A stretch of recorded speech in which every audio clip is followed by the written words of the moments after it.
Tourists hop on board, not exactly sure what to expect. Valerie Denning, like most people, watched the horrific details unfold on TV from the comfort of their own homes. My granddaughter, who is 15, is here with me, and I know she doesn't remember when all of this came on the TV, but I want her to see and to know the details of what happened. Denning is not alone.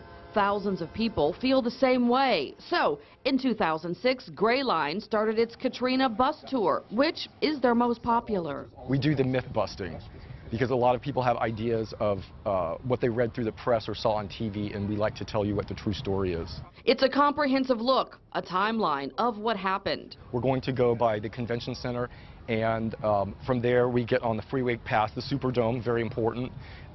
We go to the 17th Street Canal and to the lake, and then into Lower 9th. The Upper 9th Ward flooded just as bad, too. Guides tell stories of what took place and what happened in certain locations. 2 elderly gentlemen died of heart attacks. One died, but they're not sure if he committed suicide or he fell. He was on an upper level. They're not sure if he jumped or if he slipped. Right after the storm, the tours were a way to spread awareness. But during those first years, there was controversy. Not everyone wanted the tours to go into their neighborhoods. Lori Dixon stays inside to this day when groups come by, especially if they're taking pictures. Because it's like we're on display for everyone to see. And I feel like, you know, it's an insult to the people that went through that situation. But the tours continue. Southern Style Tours also shows the area of Gentilly, New Orleans East, Lakeview, and... So look at a block like this on the right. Look to the right, y'all see the sign, Lower 9th Ward. Ward's a voting district. The whole city's divided into wards. 2 blocks from the breach, near the Brad Pitt houses, lives Robert Green. He's in the minority. He welcomes the tours. It basically tells the story that people come to hear, and I have so many visitors that come. With the if you can't beat them, join them attitude, Green passes out flyers, sells T-shirts and coffee mugs off of his front lawn on Tennessee Street. Green lost his mother and granddaughter when water consumed and lifted their home, sending it crashing into a tree. He was not able to save them.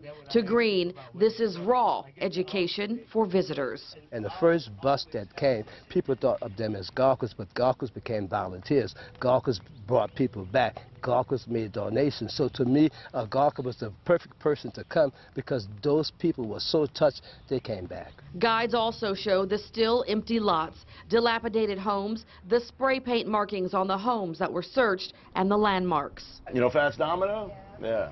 He had about 8 feet of water in his house, too. Lost all his stuff, and pianos, gold records, you know, everything. For many, it's hard to imagine what happened, but guides say it's just one way to keep the stories alive. With that, many say, mission accomplished. What a wonderful city. I want to come back.